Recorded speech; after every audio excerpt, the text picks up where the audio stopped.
Cation, Laurie Kilmartin. Jackie Cation, Laurie Kilmartin. It's the Jackie and Laurie Show. The Jackie and Laurie Show. It's the Jackie and Laurie Show. The Jackie and Laurie Show. Can I use this one, or is that going to mess things up? It's all you. 2 mics? I get 2 and you get none? Yeah. Wait, do you have one over there? I don't. Oh, okay. I'm going to want one. Yeah, you are. Yeah. Okay, great. Sorry. Awesome. There we go. Hi, guys. Hey, Portland in the afternoon.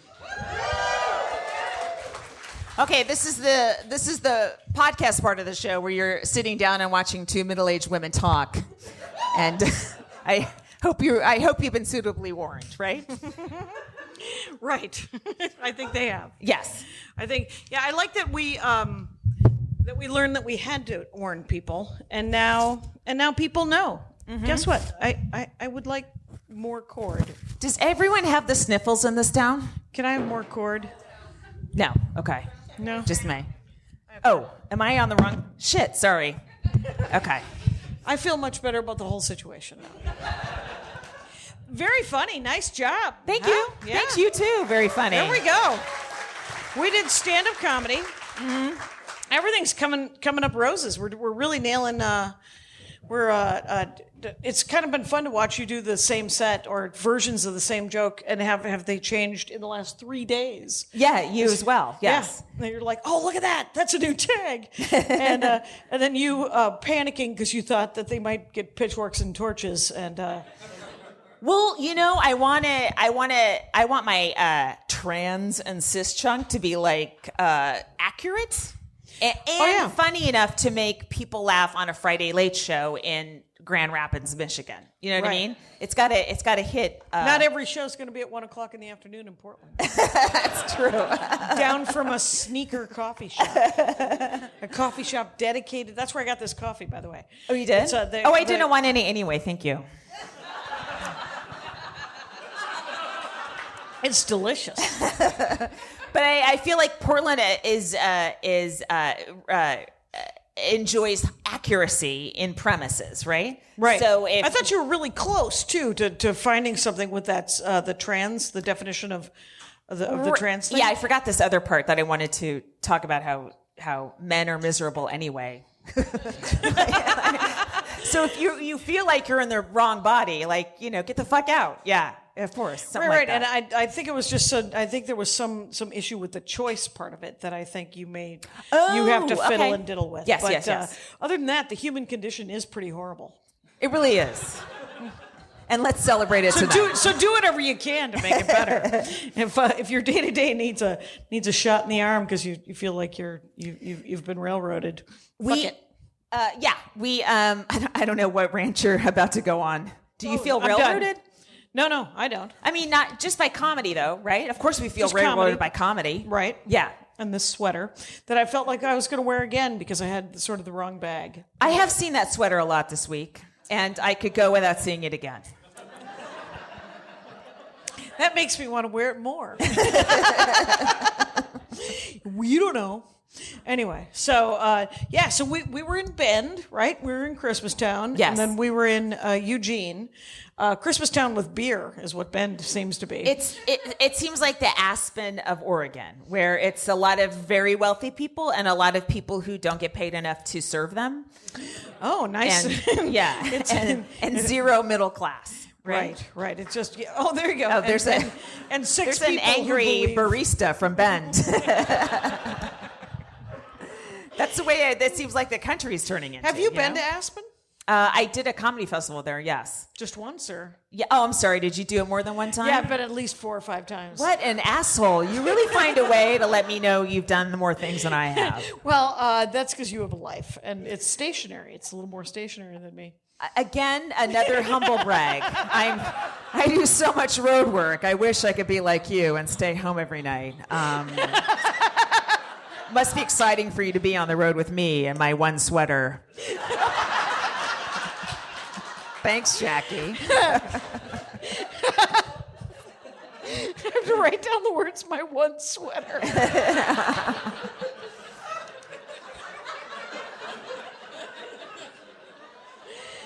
Oh God. I did you know what? The audiences in Aspen are awful. And you're at altitude. And so there's trouble. Maybe altitude also makes people, it makes them a tougher laugh or. Well, here's the thing. They're so rich. Yes. And I think this guy's name is. Yeah. Oh, yes. He was insufferable. Yes. Oh, he still is. And he always will be.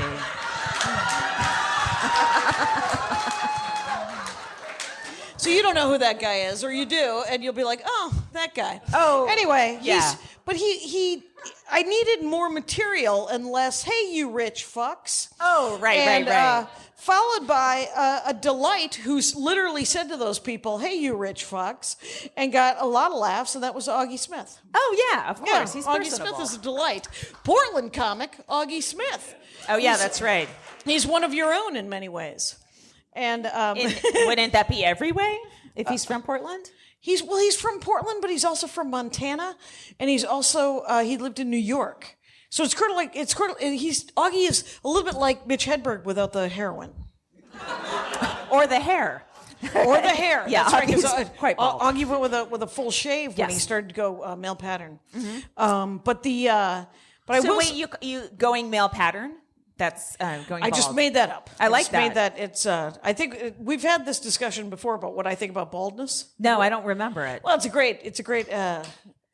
Don't say the word clock eater. Could you go the whole podcast today without saying the phrase clock eater? Well, you said it twice. I don't need to. Good. And speaking of which, let's make a note of what time we started. Oh, they're going to light us at 5 minutes left. Okay, yeah, but we're going to have to do a couple of Max Fun spots. Okay. We should have talked about this earlier. Yeah, we could have, but isn't this a clock? Anyway, so... Oh, my God. Baldness. I think baldness, in the case of all humans, is God's way of saying that's good-looking head. Let me get rid of that hair. You haven't seen all the bald people I've seen. There's some very unattractive heads. I've seen some good-looking heads. Yeah. Is your head round? Is my head round? Yeah. I think aren't all heads round? Nope. I have a divot. What? Were you dropped? I'm sure I was tossed. I'm sure I was thrown by angry adults. Oh, Maybe that's how your fault? mom shot you out. She just aimed you at a medical device and you got a divot in your head. She was looking for a beer and a cigarette. It was always a point of contention with my grandmother that she never breastfed us, but she was like, no, I want to start drinking again. I can't breastfeed. And formula was a big deal in '65. Yeah, it was. Yeah. Yeah. Were you breastfed? I don't know, and the thought of even visualizing it makes me nauseous. So I'm really upset that you brought that up. I did breastfeed for a little while. You would think that these would finally have been, it's bit of some use. This is the thing I was attached to her for, and no, they barely squeezed out any milk. It was kind of depressing. Do you know what that is? That is just it's ironic. There's nothing laugh out loud funnier than irony. It's a gut laugh you can't control. Your body just responds to ironic truths. Jackie's such a note taker. It's great. I did put a little gas in the car so you'd had enough to get to the airport. Just so you know. That's good because I pre-bought the gas. Yeah, that's not how I do it. Well, that's because I like to come in hot. I like to come in hot to the airport, drop it off, keep moving. Right, but it's scary because you might run out of gas. Like I always I gas up at the last second and bring it back full. Well, and the weird thing is it just means that Hertz or whoever gets a free quarter tank of gas in the end. I mean that's you pay their for plan. it. You're paying for what you're well, doing. you buy an entire tank of gas. Yeah, right. And so if you bring any gas in the gas tank, they get that for free. Right? No, you have to drive around the airport and get down to E and then bring it back, which is bad for the environment. That's why you shouldn't do it. Wow, there's a history of revenge in that statement. That's the only way I sleep at night. You ever thought about getting one of those white noise machines? I do have one. All right. Did you see that Martin Scorsese is begging people to watch The Irishman on an appropriately sized device? Yeah, which is his asshole. I don't understand that riff whatsoever. Well, because why do people keep asking Martin Scorsese things? I think he just mentioned it, or well, you know how like they interview people, and right. then they throw out these random questions, and we all have opinions, much like assholes, that are unnecessary. But like, if you were to ask me for an opinion, I've only planned for one answer, like one dangerous question. If I'm ever asked, I have an answer for one dangerous question. The rest of it, it's just going to be like, what do you think about Bill Cosby? And I'm going to be like, what a fucker. And, I'm going to say something horrible. But so they asked him about the Marvel movies. They asked him about I see. the different things. I'm saying like, I think you have the right. Like if we have a joke out on the internet, right? Like you want it seen a certain way. So, if someone's taken a video of you at a club and put it up and it's not done yet, or you don't want it seen that way, right? You want it from your late night set or from your special or something. Mm-hmm. So I think you do kind of have a right to say, hey, it's best if you see it this way. Right. And it's obvious that I own a copy of Lawrence of Arabia, but it's been cut for television, and like it's right. It's Andy won't let me watch it. He's like, the next time it's at some art theater, we'll go see Lawrence of Arabia. It's 70 millimeter. But because what I own is like a theatrical release. Mm-hmm. It's not even in Letterbox, I don't think. And he's like, I can't face the idea that you're going to see Lawrence of Arabia in the wrong aspect ratio. And well, you guys have a peculiar marriage. And the more I hear about it, the more perplexed I am. He wants me to see things done right. It's so beautiful. Anyway, but Martin Scorsese, you are right. I mean, he gets, it's his art.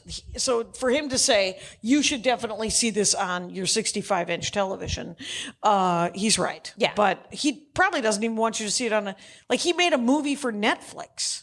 Right. That's where you let go of all of control. Right. No, you do, and I guess he made a lot of money. He was given a lot of money for that, or they said you could have it be 3.5 hours. I'm sure a theater would not show a 3.5 hour Scorsese movie at this point. Right, so he had to make some compromises. Yeah, right. While being handed a giant Scrooge McDuck pile of money. Poor guy's been living check to check for years. Yes.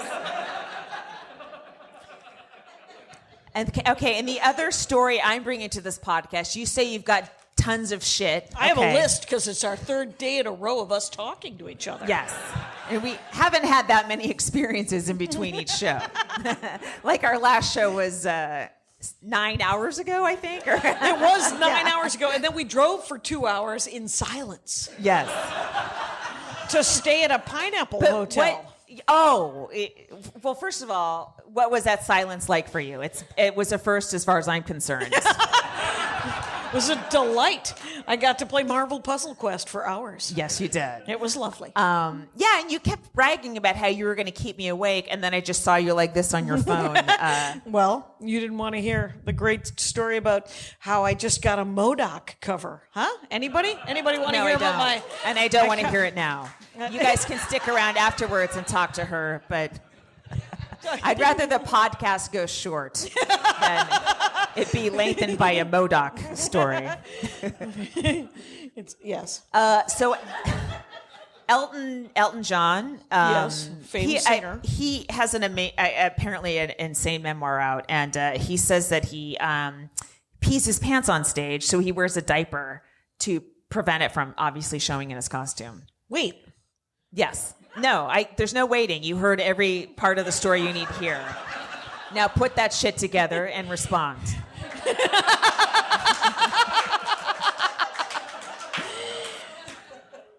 For not just, has this been going on for decades? Well, if he's doing like a 4-hour show, right? Okay. And he's probably drinking water to, keep his voice. Has he heard about the Stadium Pal?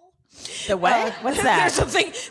There was a guy who did a joke about the Stadium Pal, and the Stadium Pal is like a catheter that you you can either stick it on top of your penis or it'll cup your genitals if you're a lady, and then you can just pee into that, so you never have to miss any parts of the game. I would like my genitals cupped even if I don't have to pee. How do I get a hold of this thing? The butterfly vibrator. Nobody knows about your secret smile. I have been reading some advertising for the last 37 years. Oh. Are you advertising butterfly vibrators on one of your and other the Stadium podcasts? Pal?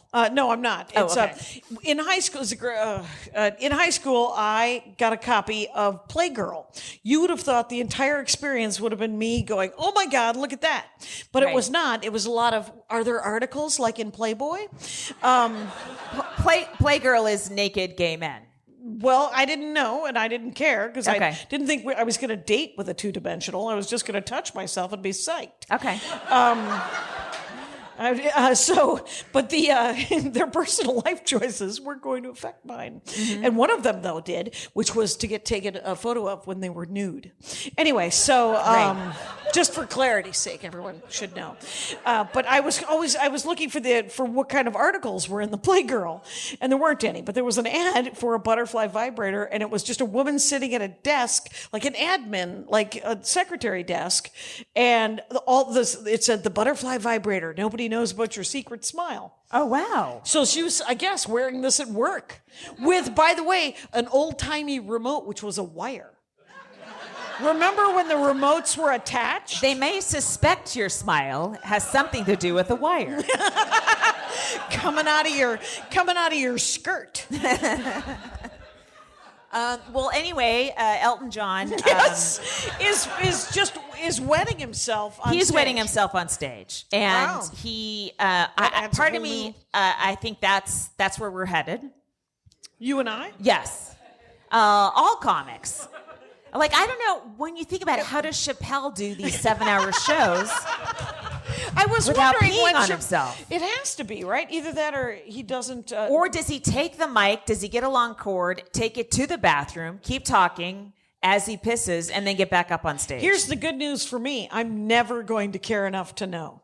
Because he does like a 6-hour set. Sometimes he does, yeah. I would last the same 45 I would last for anyone. And then I'd get the fuck out. Right. But I think that's what he counts on, though, because I think he will repeat material a little bit, like 3 hours in to work, because new people shuffle in and shuffle out. Yeah. Right. Might as well work on that 45. Get it real tight. Yes. If you work on it 4 times in an evening. Mm-hmm. Yeah. And maybe he doesn't drink beverages. Maybe he only smokes weed or something. You got to drink a little bit on stage. Yeah, some kind of beverage. Yeah, maybe. Have you ever pissed yourself on stage? No, but here's too much info. And we talked about it in the last 4 years remember when I had the Pokemon up my uterus? And those are, maybe we should explain. You had potential polyps? Yeah, I had some sort of, there was a non-rare Pokemon up my uterus that was making me bleed like a banana. And I had been told that as the aging process happened, my period could last long. It could tighten up. There could be 3 months in between. It could be every 2 weeks. And so I was like, I'm bleeding a lot, but it's weird. But they told me it'd be weird. But I was going through tampons so fast that one time on stage, I'm literally, the hell is happening? And I had to finish my set with. Was it happening? Oh, it was happening. Oh. There was a never-ending river of blood pouring down my left leg, and it was gross. This audience. That is the correct response. I've never heard that much empathy from an audience before. Oh my God. Because it was, and then I got off stage and I was like, all right. And then I had to do a second show in the same pants. No. I know. I had to go I just stripped down to nothing in a public restroom and washed them. Did you have to get them all wet so it wouldn't look like you had a wet spot? Like just wear wet pants so they look like a darker color? They were jeans, right? And question still stands, right? I made them very wet, and then I'm a very warm person, so they dried before the next. No, feel this hand. Oh, physically warm. Yeah. Okay. I find you an emotional cold fish, quite frankly.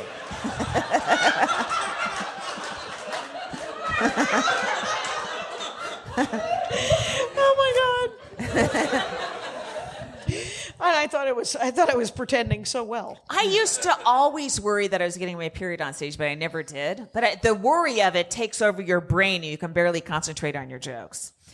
When you swim, you don't get your period when you're swimming. Something about your body stops it. But if you are menstruating at that time and you get out of the water, you got to run to the shower immediately because as soon as you hot up, you're just like it'll flow out. Yeah. But I think I wonder if you just said there's like an evil witch laugh to the right. That is a knowing laugh, is what that is.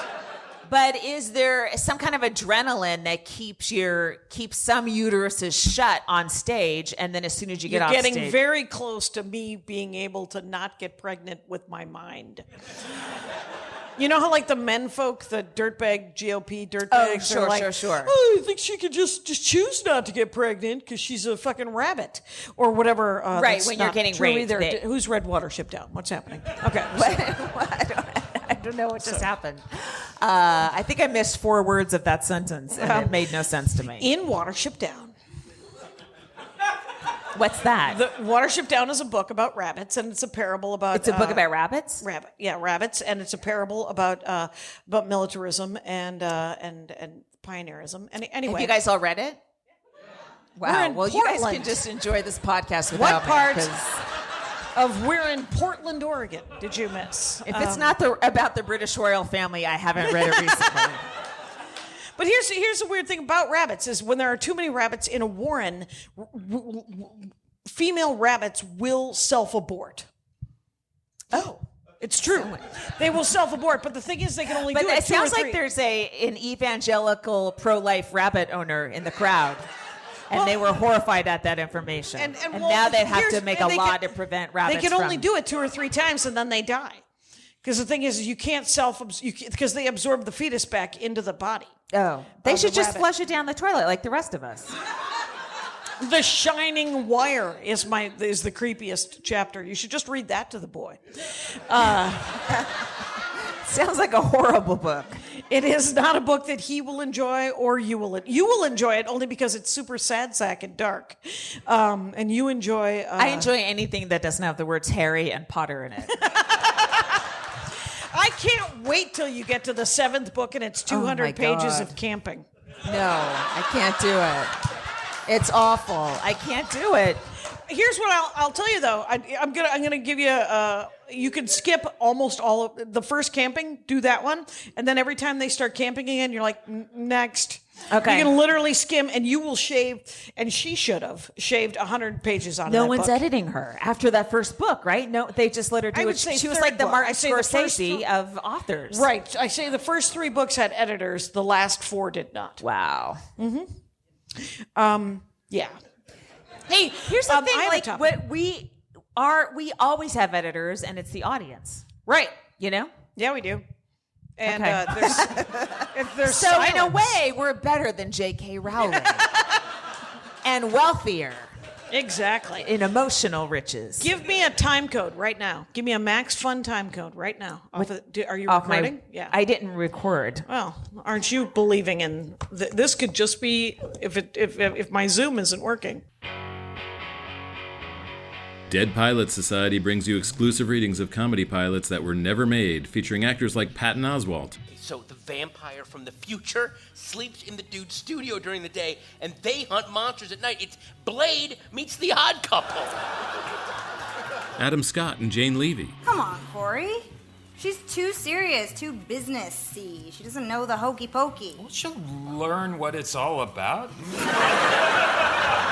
Busy Phillips and Dave Keckner. Baby, this is family.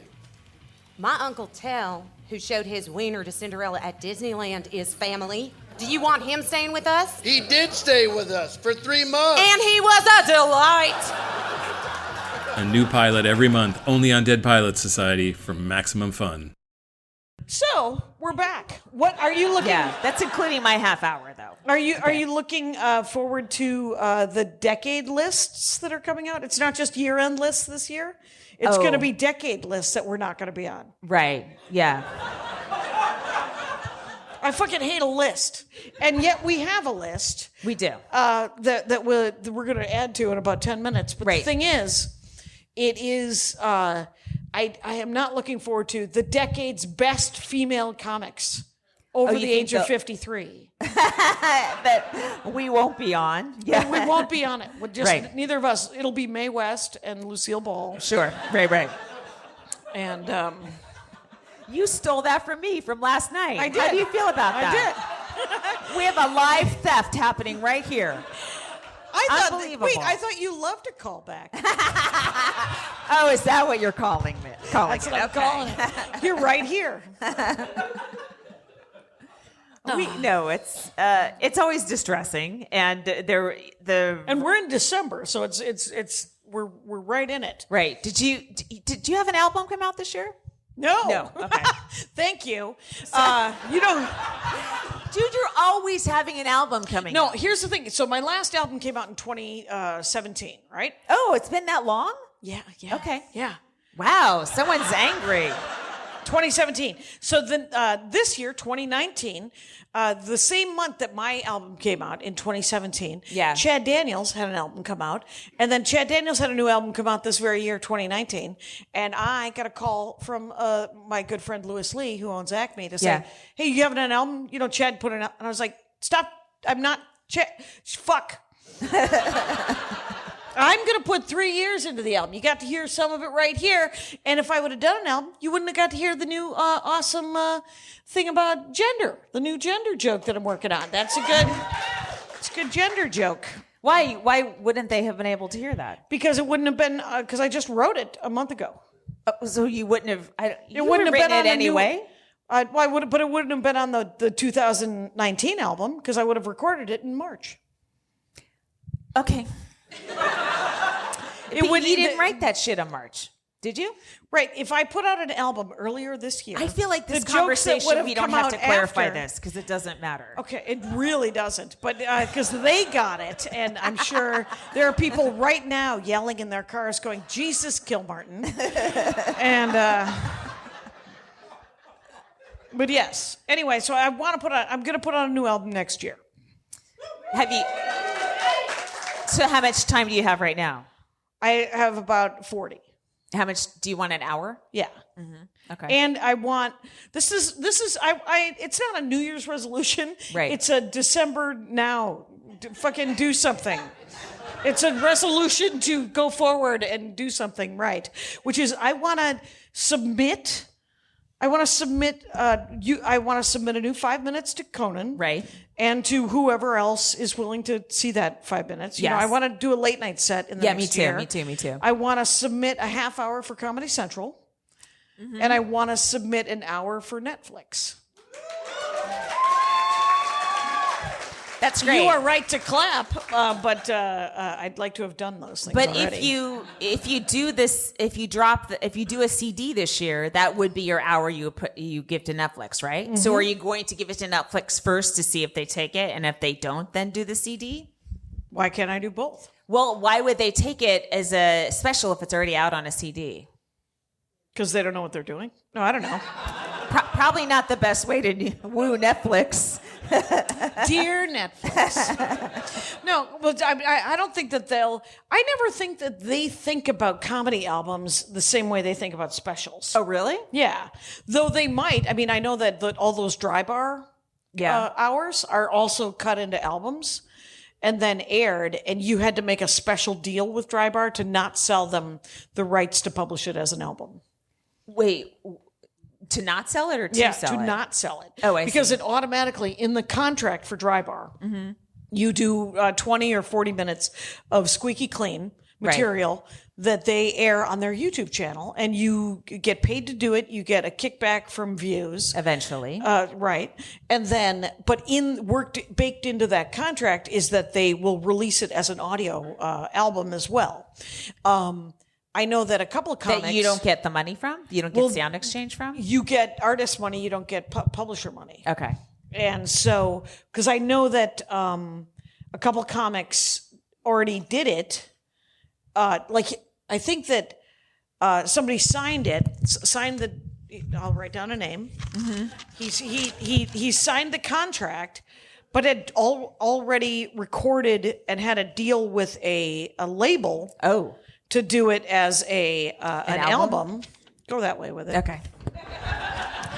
And so then he had to go back to Dry Bar and renegotiate and say, you can't have it as an album because I'm already putting it out as an album. Yeah. And so Dry Bar was like, all right, never mind. Because they were signing so many people anyway. So many people have that much clean material?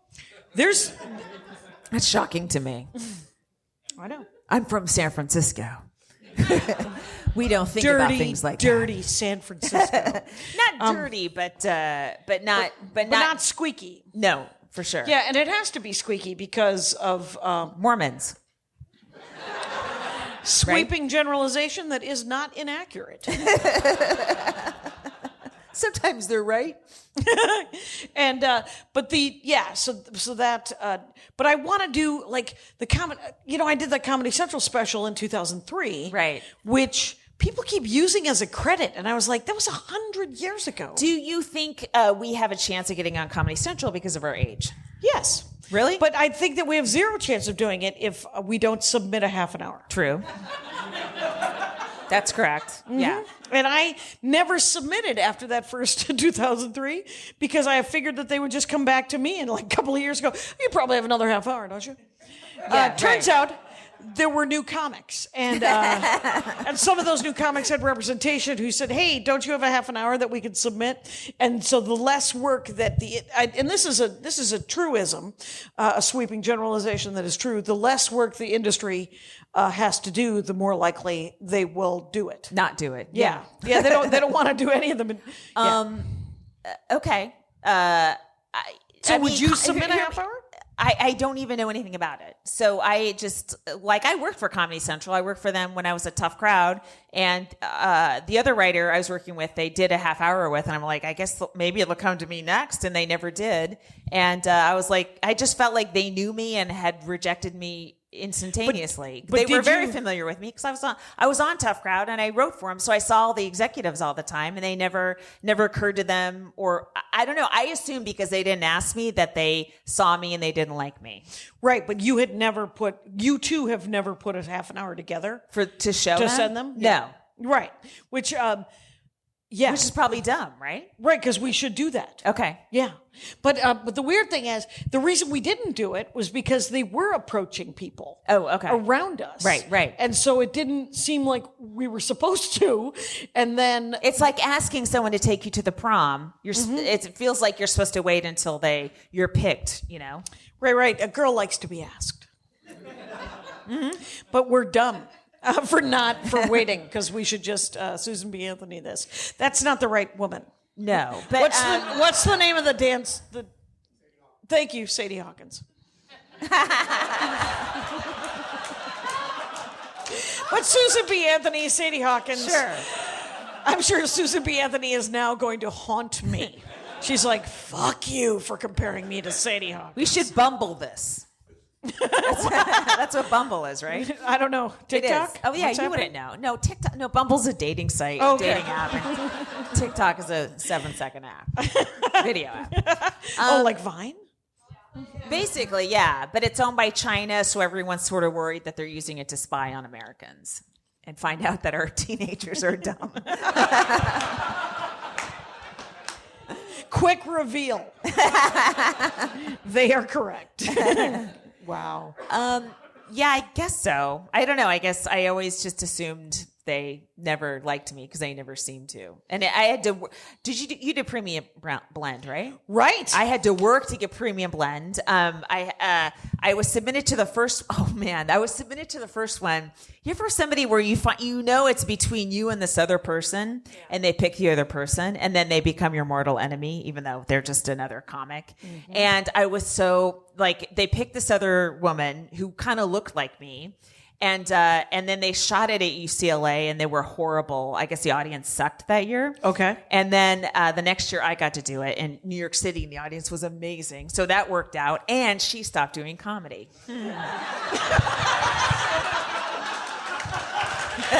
That feels like a super mature rant. It's a win, Jackie. All wins count. Oh my God. I did it 2001. When did you do yours?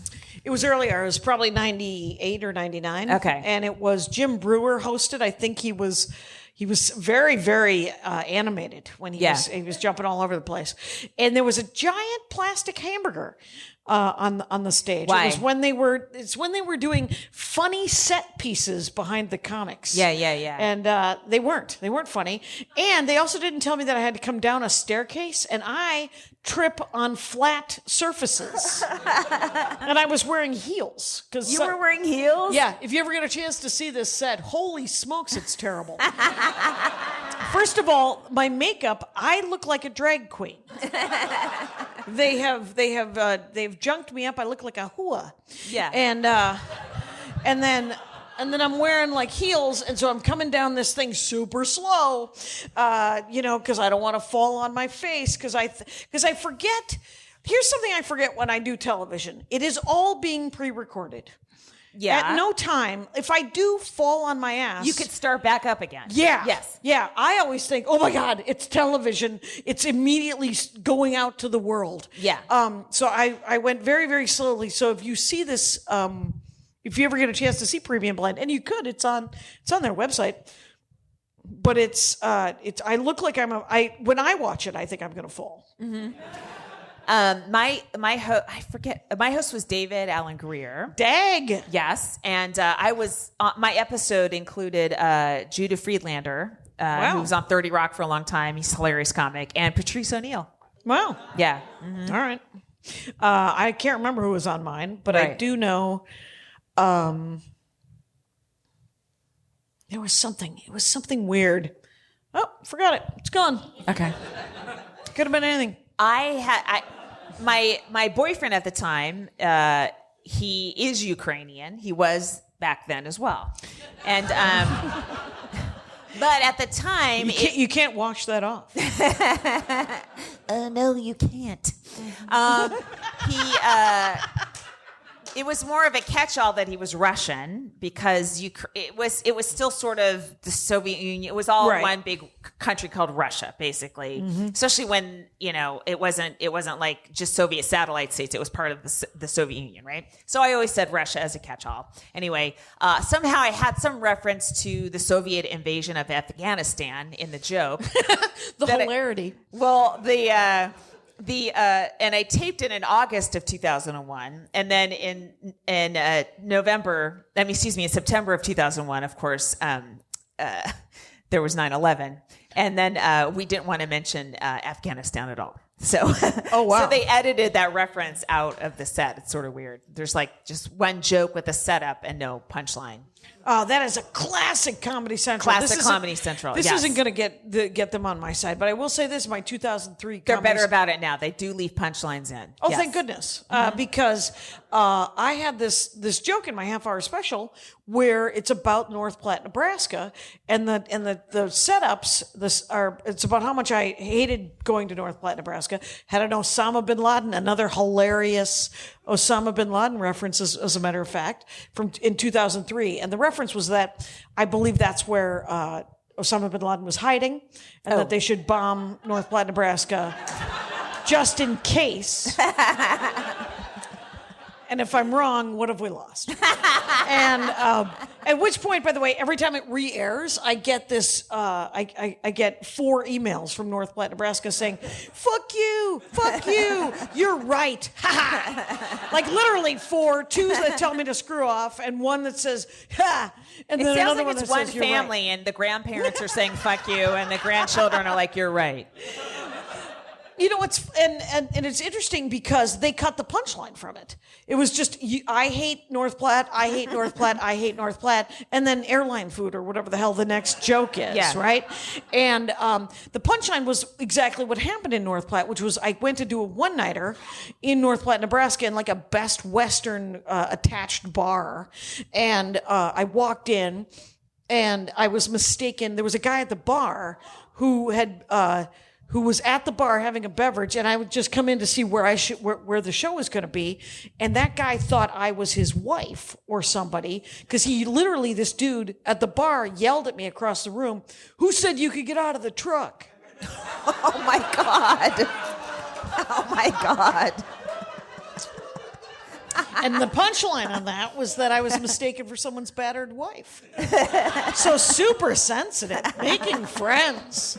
Some things don't date well. Well, it's true. Yeah, right? completely, entirely true. The weirdest thing about that joke was because I got an email after that aired from a woman who was the secretary for the Chamber of Commerce of North Platte, Nebraska, asking me if I wanted to do a Christmas party in North Platte.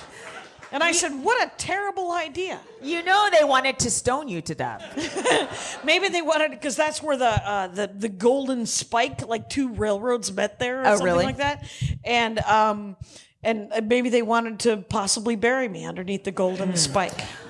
What, your first late night set was Conan, right? Yes, decades after it should have been. I'm amazing. Anyway, no, I mean, you should have had a late night set way before then. What was yours? Mine was Kimmel, and it was... What year was that? It was 2004 or That's 5. still too fucking late. Yeah, it is too late. Yeah, I'm as pissed as you are. That's amazing. I know. But I got it like the night before. So it was clearly somebody dropped out, right? And I got a call like at 7:00 or whatever. It was dark out. I remember being in a cab in New York City and it was dark out, and can you get to LA tomorrow? And I said yes. And then that day happened to be my birthday. And birthday. my boyfriend at the time was furious that I left town on my birthday to do Kimmel. I'm like, what? But it led to one of our... stone him to death. Biggest, earliest fights was that I would leave on my... It wasn't his birthday. It was my birthday. There's so many problems there. And then, guess what? They got worse. And then... So I did Kimmel, and it wasn't a great set. I went like this. I pushed my hair behind my ear, and part of my hair stuck out like this. And it looked stupid, and it was completely noticeable, and I didn't know it. And apparently the hair lady was like, "Oh my fucking God!" and thought she was going to be fired or something. And it was an okay set, and then it ended. Right? About it. And, but that was like the first late night set, I guess. But they were super nice there. Their setup is much more of a nightclub. And I don't think they're doing stand-ups anymore, but this is back then. It was like everyone was drinking and boozing, and it was it kind of was kind of disco-y backstage. Oh, it was set like a club? I did that late Friday thing. Oh, with Henry Cho? When Henry Cho hosted it? No, I did. It was Lisa Langing booked it. Oh, right. Oh, she never booked me for that. Yeah, that's don't be bitter. Yeah. Wait, are you related to Lisa? Yeah, he's going to storm out. Okay. Yeah. We should get him the stadium cap. Yeah. You guys should all be wired up to some sort of catheter so you stay seated. So I did. I like that they were doing for a while. They were doing late night shows where there'd be stand up in the late 90s, early 2000s, where it was like, we're going to give everyone a tiny glass of beer, and then don't drink it for the filming, and don't drink it for the filming. The first set I did was Conan. I think it was 2005. Right. Was a real late night set. 2005 at late night? Yeah, I think it was. You did late night with Conan O'Brien? No, it must have been 2010. I don't know when it was. Because Conan, TBS didn't start till 2010, but you probably didn't do it till 11, right? It could have been 2015. I I don't know. Okay, I'm not going to argue with you. It's your fucking career. I have no idea. And we can tell why it's on fire. So, but it's but what I was going to say was that it was so professional and so incredibly really cool because I got a tour of where Conan tapes, and I forget if that was with you. It was somebody was doing. It was Bamford. Yeah, Bamford was doing. You came to watch her late night set, and so you got to the lay of the land of the studio, right? And then I got to stand where the comics stood when they do the set, and I remember standing there going, all right, think positively. You want to get used to this, because I knew that I would be super scared, because when I did Last Comic Standing, there was so much pressure because of that reality TV bullshit. Yeah. Where they're constantly asking you what would happen if you lost. Oh, right. Yeah. They want you're like, well, I'll just go. I have a week at the Improv that next week. So Turns out I'm doing zanies. Yeah. Right. And so, I mean, you can say that 30 times, but the 60th time they ask you, you start thinking, what will I do? And you start getting a little, I got twitchy. I actually got twitchy after that Last Comic Standing experience. And I remember Bill Dwyer went up right before me in the semifinals, and he gets off stage and he comes up to me, grabs me by the shoulders, and he goes, guess what? It's just stand up. Once you go up on stage, it doesn't matter. It's no longer some weird, crazy show. It's just, you're just doing jokes, and just go do jokes. And I was like, thank you. And it helped. It saved my life, quite honestly. Okay. So I got to the top 10, right? Oh yeah. And so we had the first show where the 10 contestants are there, and they're going to kick 3 off immediately, right? So the previous week we had all done a set, and so none of us knew what was happening. But I remember I was at the commissary where, we were just all grabbing food, and the executive producer of the show came up to me and she goes, you did really, really well, and you got a bunch of new Facebook fans, right? And I go, yeah. She goes, that's cool. And then she walked away, and I'm like, oh, fuck, I'm gone. And my consolation prize is I got fans on a social media site that I'm going to delete in 6 years. Wow. Yeah. That is kind of telling. Yeah, totally. Because she wanted to just let you know that she thought you were great. Yeah, and there's an upside to what's about to happen to you on national television. You're about to be humiliated. Right. Could have been worse. Hey, speaking of humiliation, let's pump up somebody else's career. Sure. Comic of the week. Carolyn Riley. Carolyn Riley. Yes. Oh, do you know her? Yeah, she's super funny. I worked with her in Vermont at Vermont Comedy Club in Burlington. And what? Time code. Oh, sorry. 114.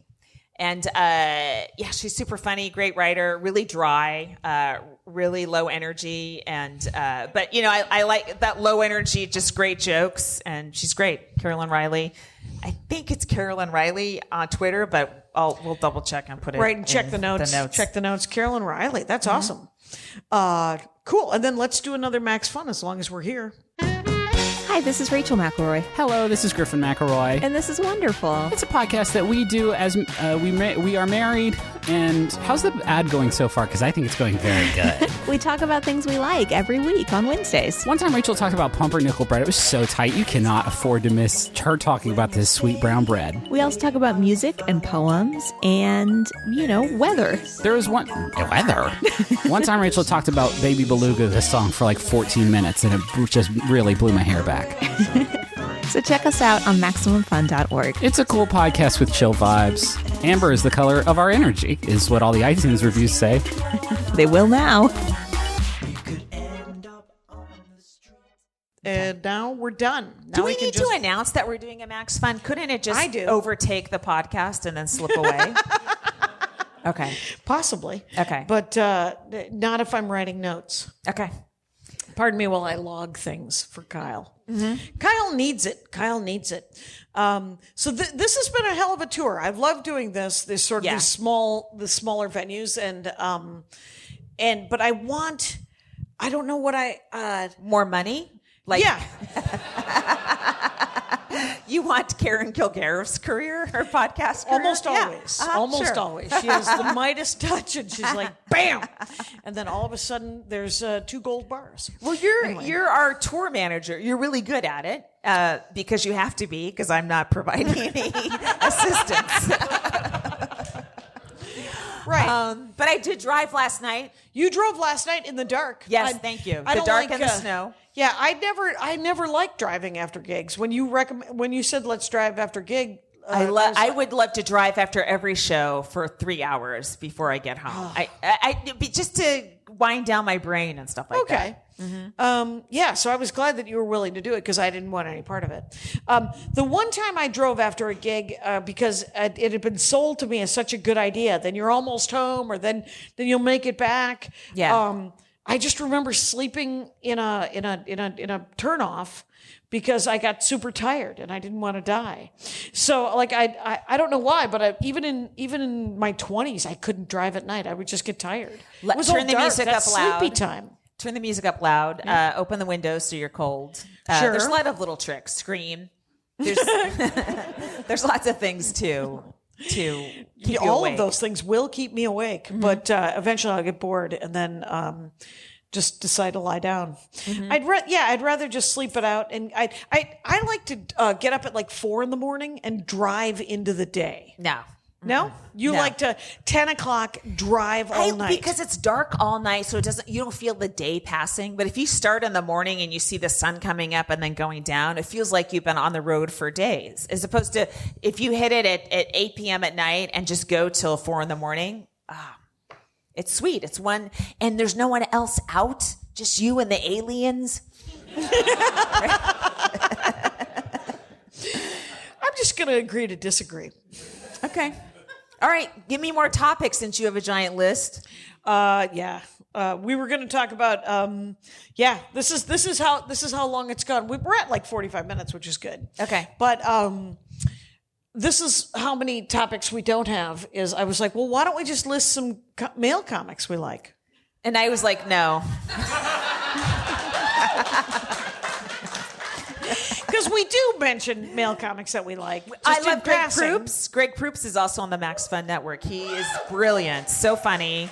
He's a guy where I'm like, how can he effortlessly say the words he says in the order he says? It's like, he doesn't, he's improvising them, but he's just got an amazing brain that can put words together, slot them exactly the way they're supposed to go, and spit them out. And he records his Proopcast, right? He has Proopcast, and he records it in stand-up venues and does it essentially, like, I don't know if he's doing straight stand-up anymore, if it's all Proopcast, which means that it's all stream of consciousness, and it's a new hour every time he gets on stage. I don't understand what you just said. Me neither. I don't know if it's even true. But what I'm saying is that Greg Proops is a genius, and he's a damn delight to hang out with. Mm-hmm. And I love seeing him. It's he drinks what I used to drink. And I remember seeing it and going, he has his shit together. I could drink. And then guess what? I was wrong. Did you fall off the wagon? At that time? No, there was no wagon. Okay. It was pre-wagon. Okay. Oh, I see. All right. You hadn't gotten on it yet. No. I was literally, I just got my second DUI. And I was thinking, the second one is always the worst, though. That's what they say. And I was thinking about stopping drinking. I was like, I should probably stop drinking. Yeah. And so then I thought about it. And you saw Greg drinking, and you're like, no, I can do it. No, look how funny he is. Right. He's drinking. I could probably still drink. Turns out we're different people. Do you know what my sister said to me? What did your sister say to you? She lives here in Portland, and she said, you should work more in Portland. And I said, I'm actually on my way to a show. right now. You could go to if you wanted to. And what was the response to that? Oh, silence? I can't. But if I wanted to work here at her convenience, I'm more than welcome to. Oh my God. I'm so glad we don't have any sort of self-esteem. There's no reason to fight that fight. It's the last time I did a show in Milwaukee, my dad was like, I'm not going. And then I said back to him, well, lucky for me, it's not Little League, Dad. Because I don't care. There will be an audience in spite of you. So, well, my mother is staying at my sister's, and it's been 3 weeks of heaven. Just silence at the house. My son and I are so relaxed. Right. And you seem more relaxed, quite honestly. Really? Yeah. Well, that's about to be over. That party is she ending. going home today as well? She's going home tomorrow. Okay. So just running into her at my sister's house was like, oh God, it's happening again. Just the I don't know if it's an old person thing, but they overreact to everything. Like I would, I'm like, bye, I'll see you. You're leaving, and then just absorbing that energy all the time. I'm just numb now, and so you're working, and I'm like, I'm not explaining it to you, and I just walked out the door. And my sister seemed kind of horrified that I was so rude, but I just don't have anything left. I have no. It's Did all you tell been your rubbed sister off, that all she my- could just keep her? Yeah, she has too many stairs, so she can't do it. Oh, okay. Yeah.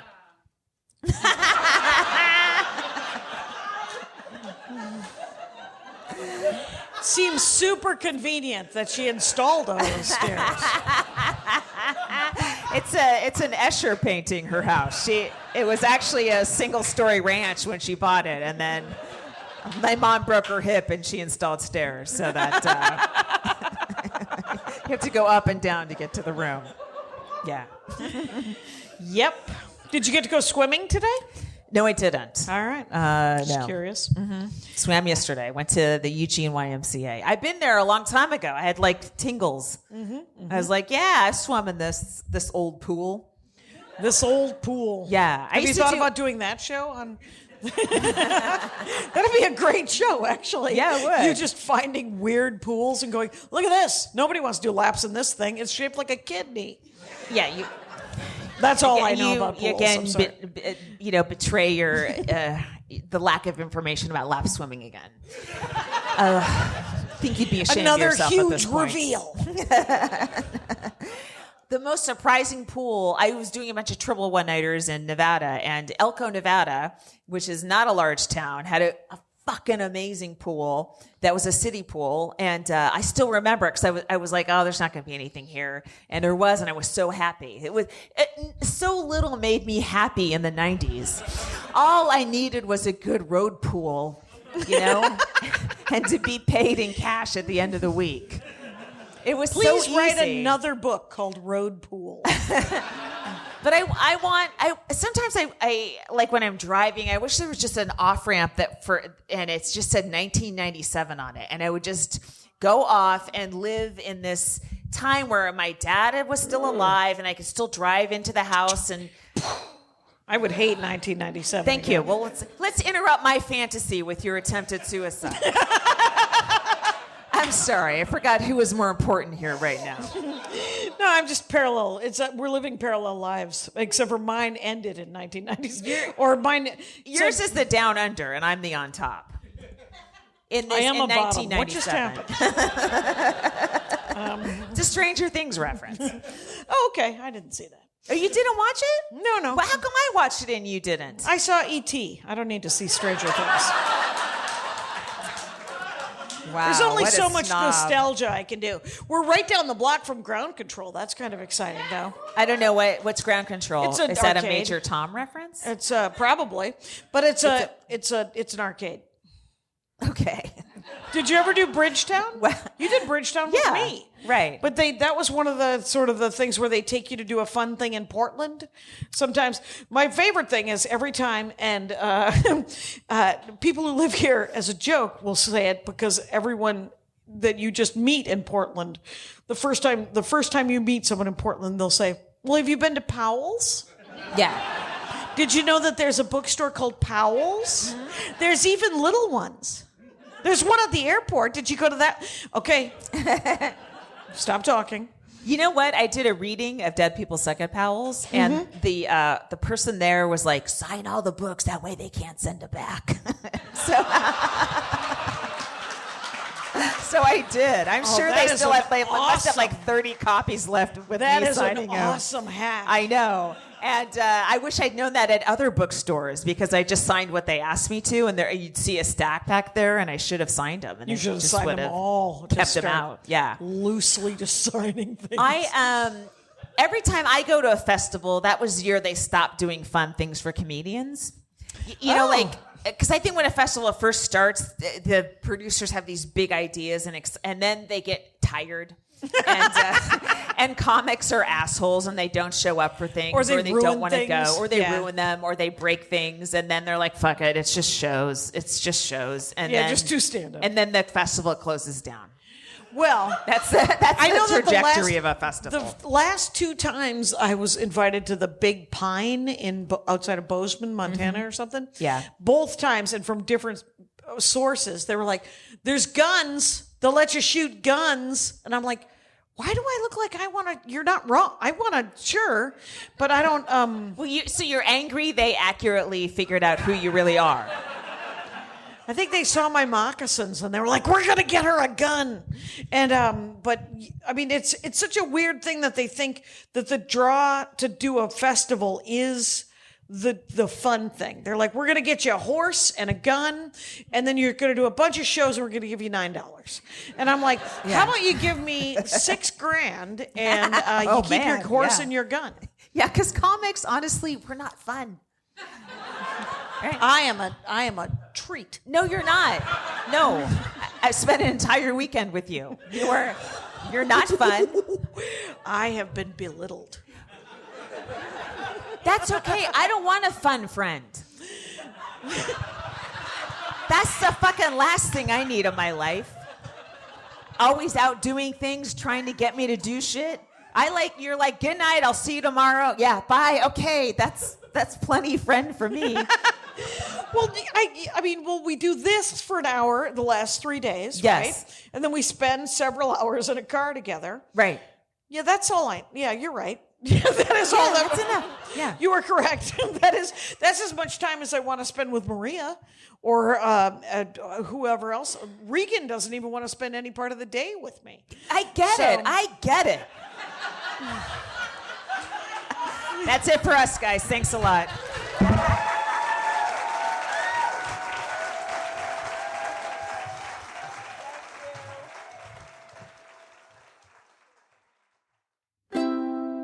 MaximumFun.org. Comedy and culture. Artist owned. Audience supported.